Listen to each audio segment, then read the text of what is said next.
Muy buenas tardes y gracias a Luis, gracias al PEN. Voy a comenzar con una especie de excusa, que no me excusa de nada, por supuesto, y es que anoche, mientras revisaba mi trabajo,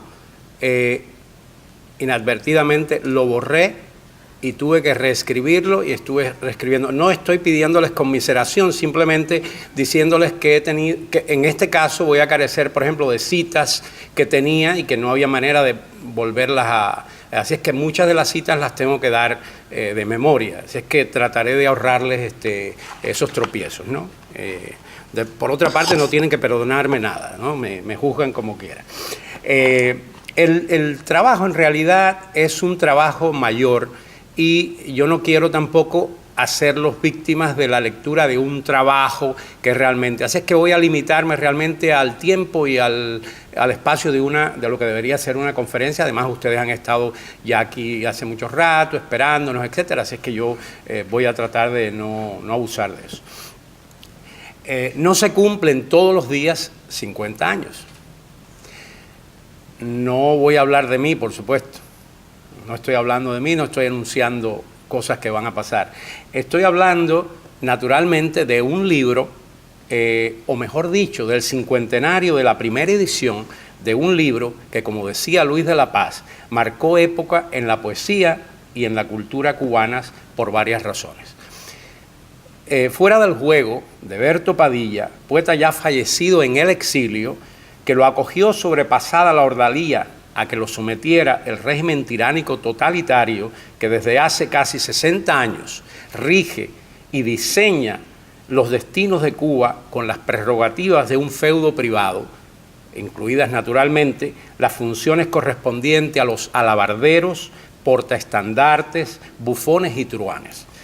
Corría el año de 1968, otro siglo, que ya nos va pareciendo muy lejano, pero en términos históricos y sobre todo vivenciales, se halla aún muy próximo. Un clima de aparente liberalismo, según las palabras airadas por la conmoción del sátrapa ofendido, debía haberse apoderado de la atmósfera de la isla, lo que permitió que ciertos libros, según la misma fuente, fueran publicados en los últimos tiempos. No se ha estudiado bien aún, pese a lo mucho que se ha escrito acerca del llamado caso Padilla, que tendría lugar 3 años después del premio a su libro, con el estruendoso primer Congreso Nacional de Educación y Cultura por marco y como trasfondo, este periodo de presunto relajamiento ocurrido en la corte del rey barbudo ante su mirada tolerante. Vaya abuso de confianza, ¿no? Qué descaro, qué desfachatez. Vaya, si había que dar una lección. Padilla reunía las características que, bien estudiadas por la seguridad del Estado cubana, entrenada por la Stasi oriental, mejor podían servirles para fabricar a una de esas figuras de cera en la que clavar alfileres o hipodérmicas, venido el caso, capaces de inocular un veneno lento que hiciera su labor a la vista de todos, sin que por otra parte se convirtiera esa víctima en un mártir y mucho menos en un héroe. Al sujeto de ese castigo había que castigarlo sin dejar marcas. Una especie de Giordano Bruno, consumido no por el fuego, sino por la fiebre. A la vista de todos, peripatético, tembloroso, incongruente, en medio de la plaza pública. Bueno, es un decir esto de pública. Dispuesto a desdecirse y decir todo lo que quisieran que dijese a cambio de una sed de agua. En parte lo consiguieron, pero no contaron con los imprevistos de la ecuación hombre. Y ahí surgieron algunas complicaciones. He oído decir de Padilla que fue un necio, un soberbio que pensó que con un libro de poemas iba a tumbar a un tirano obseso y confeso, que luego no supo estar a la altura que de él exigían las circunstancias. Todo eso ignora por una u otra razón que el individuo es entre las ruedas dentadas de la maquinaria totalitaria una mera piltrafa, lo es aún antes de que esa maquinaria decida el grado justo de piltrafa al que habrá de someterlo y ajuste en consecuencia el mecanismo triturador. Contra toda evidencia o apariencia, Padilla fue un hombre valiente. Oportunista, si se da al término un sentido exacto, es decir, aprovechó lo que tuvo por un momento favorable para asomar la cabeza y consumir oxígeno. Incapaz de divisar una estrategia que sus acusadores le imputaron como un crimen, se ingenió una pequeña táctica. Hablando con el poeta en mi casa de Filadelfia, años después de habernos conocido en el exilio, Padilla me confesó, con algo que podría calificar ahora de furia, que había sido un iluso. Yo fui un iluso, Morelli, fui un verdadero iluso, como lo fue casi todo el pueblo de Cuba. Palabras literales. Así pues, fuera del juego, refleja como inversión esa suerte de idiocia inducida por la mentalidad totalitaria tan siniestramente atractiva que aún después de la caída y descrédito del comunismo reaparece aquí y allá, como demuestran las experiencias de Podemos en España, el llamado bolivarismo chavo castrista o el mismo apoyo y entusiasmo que sigue despertando en muchos el desastre cubano, al que se apunta cualquiera con ánimo fiestero o con vocación vacacionista a bordo de un crucero o de lo que se pinte. ¿De qué manera? Padilla no era ajeno a sus circunstancias. ¿De qué manera hubiera podido serlo? Sino que creyó ilusamente que después de todo lo que ya se sabía del comunismo en la URSS, en China y en Hungría, el mundo, esa abstracción, los intelectuales estaban listos para repeler la aberración cubana. En parte tuvo razón, según sabemos. En lo que no la tuvo, porque era imposible concebir tal esperanza, era en lo concerniente a que un mayor conocimiento del horror totalitario, consustancial al comunismo, debía bastar para que una ola de rechazo universal limpiara la casa. Padilla confundía los tiempos en que vivía con los del humanista Erasmo de Róterdam, quien flageló con su elogio de la locura o estultez desde la todopoderosa curia romana y el papado a los reyes y emperadores que entonces eran. Padilla acarició la idea de impartir su pequeño curso antidoctrinal.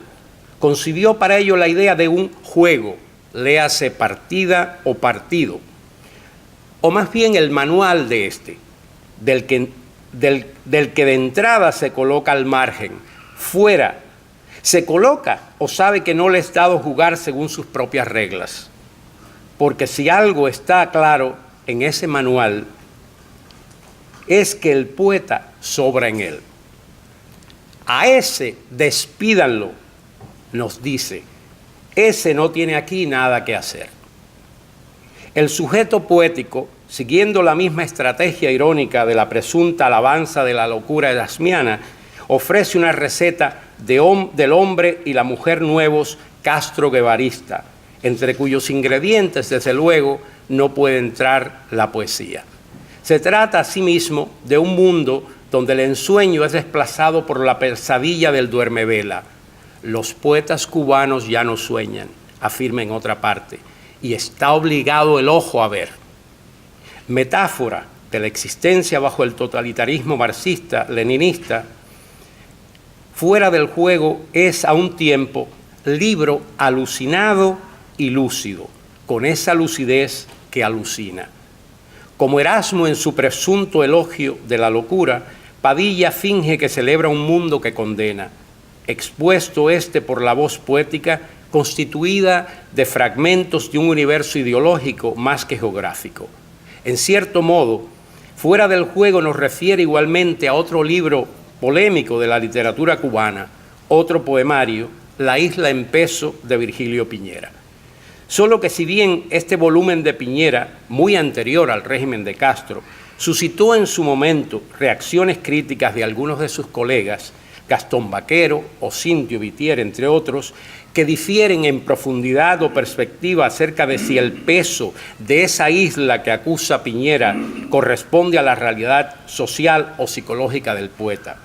Padilla no va a vérselas con unos críticos más o menos afines, sino contra las fuerzas represivas de la cultura y de la política al servicio de la propaganda del régimen cubano, que durante 3 años, entre 1968 y 1971, dispusieron a sus anchas de tiempo para fabricar una conspiración de poetas y escritores, muchos de ellos sospechosamente convictos de homosexualidad, que diera cuerpo de evidencia a la censura y al castigo de Padilla y su entorno inmediato.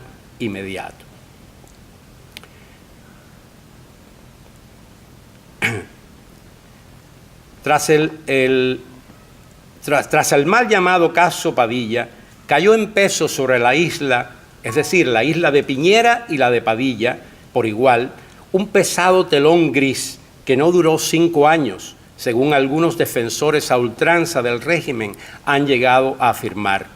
Ni siquiera una década, porque desde mucho antes de unos hechos que se atribuyen a Padilla y después de concluida la década aciaga que va del 70 al 80, había caído ya otro telón sobre el país todo, un telón de acero provisto cortesía de la Unión Soviética y el mundo comunista, en franca complicidad con muchos en Occidente o con la anuencia de este, para escapar a un linchamiento real que llegó a ser el anuncio de una muerte anticipada por el mismísimo Ernesto Che Guevara. Tuvo que escapar de Cuba bajo protección diplomática el poeta y periodista Gastón Vaquero, muy al comienzo de la Revolución.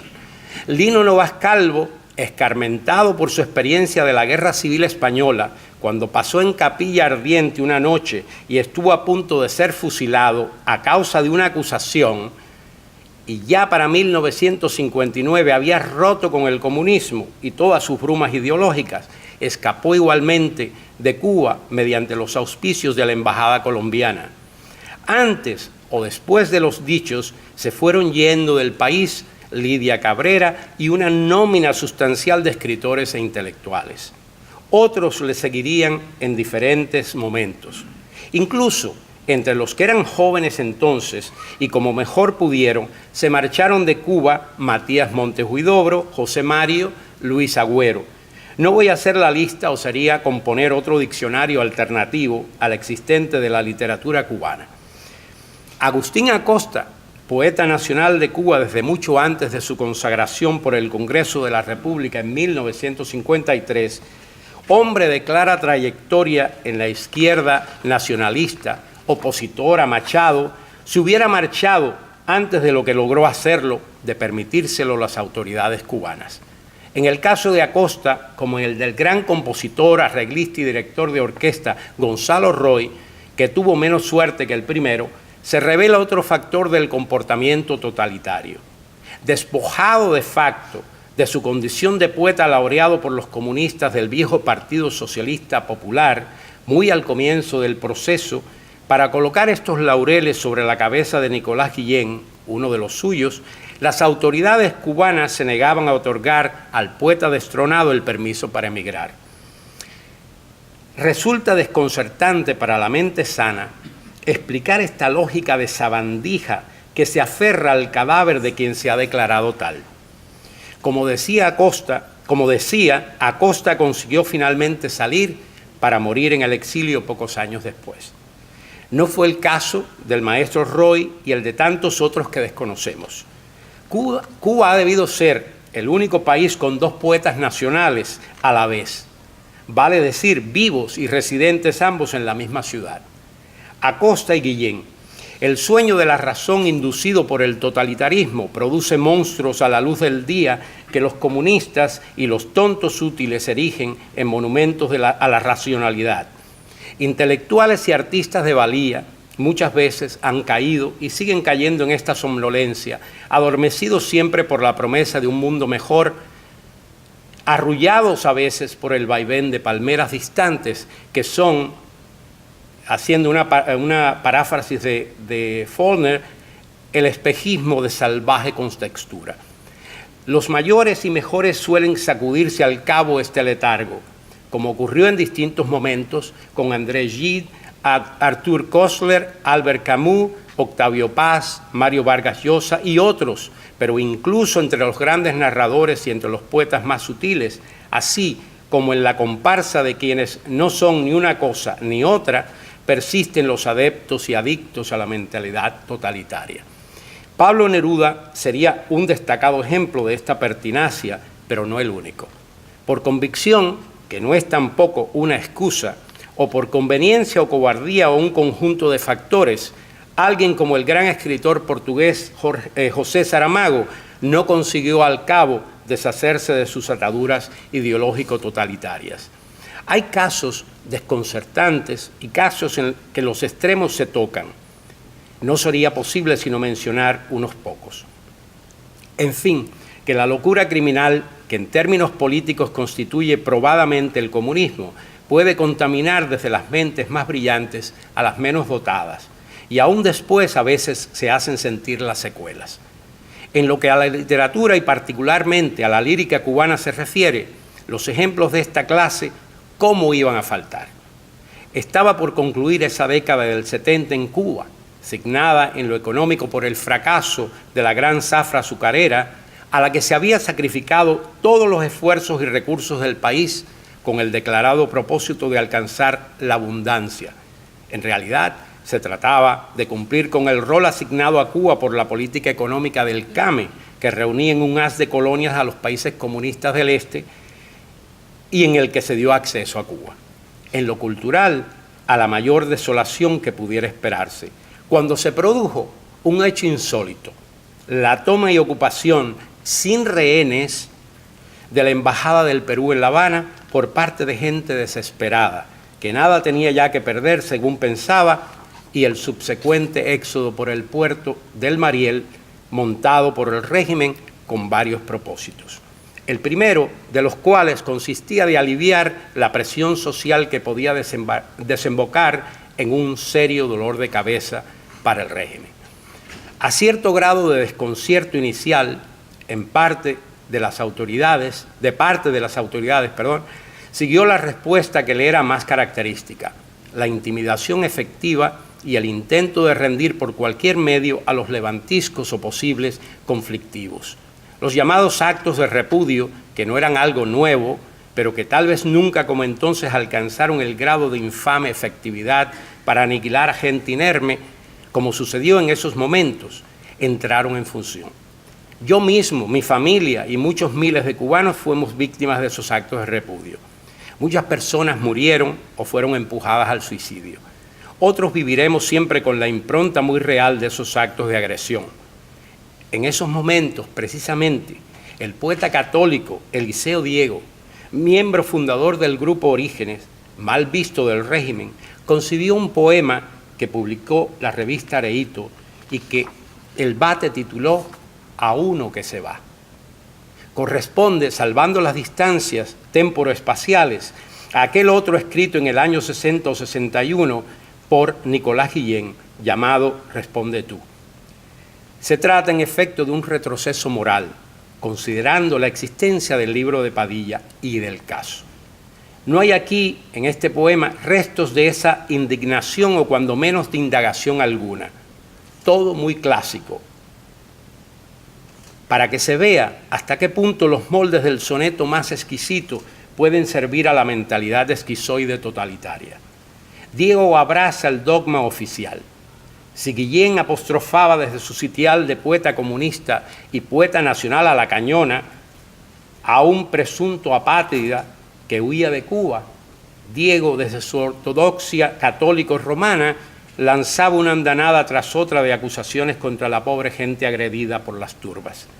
El primero y el último versos del soneto, respectivamente, «Te gusta la mesa bien servida» y «Vete a pastar los lujos de la muerte», presentan un sumario y un cuadro psicológico que corresponde a la perturbación psicológica y política del bardo. Con el transcurso del tiempo y la salida de Cuba de Eliseo Alberto Diego, hijo del poeta, nos enteramos por las páginas de su libro Informe contra mí mismo, no solo que su familia había contemplado alguna vez la posibilidad de marcharse, para lo cual habían tramitado toda la papelería requerida, sino que, habiéndose frustrado por vacilación del cabeza de familia o cualquier otro motivo la gestada salida, y cesando de ser esta una posibilidad en el futuro, los hijos del poeta habían de enfrentar las consecuencias de los actos de sus padres. El propio Eliseo Alberto se transformó, según confiesa, ya de mayor, como medio de presunta reivindicación política en informante de la seguridad del Estado. El objetivo de esta vigilancia lo constituían su padre y la tertulia que éste reunía en su casa. ¿Podría darse un ejemplo más desequilibrado de ruptura entre la realidad como es y la realidad tal y como se presume que debe ser o que sea? Otra figura, no de la distinción poética de Eliseo Diego, pero sí de indiscutible renombre y que goza del visto bueno de las autoridades del régimen, Reina María Rodríguez, también escribió por esta misma fecha un poema donde exalta la figura del líder máximo, ante el cual se arroba viéndolo despotricar en televisión contra quienes, al decir del déspota, no teníamos los genes revolucionarios para aguantárnoslo, y por quienes declaraba, no los queremos, no los necesitamos, que se vayan. Este espantajo suscita las querencias y la admiración de la reina, con lo que se suma desde su trinchera de palabras en función de los opresores.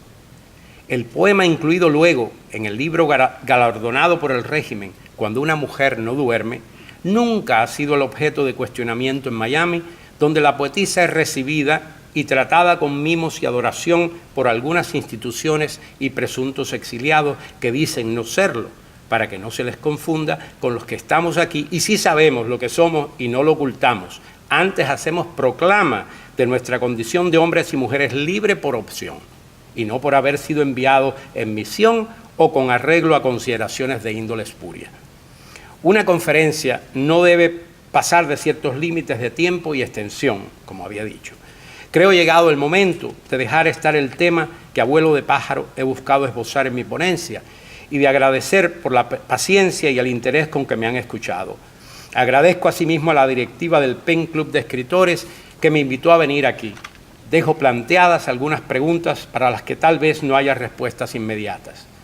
¿Cuánto más ha de soportar el alma cubana, ya tan escindida y desgarrada, el azote de una dolencia tan evidente, como es muchas veces preterida y ante la cual nos hallamos solos con nosotros mismos? Ha llegado el momento para mí de escuchar lo que tengan que decir ustedes.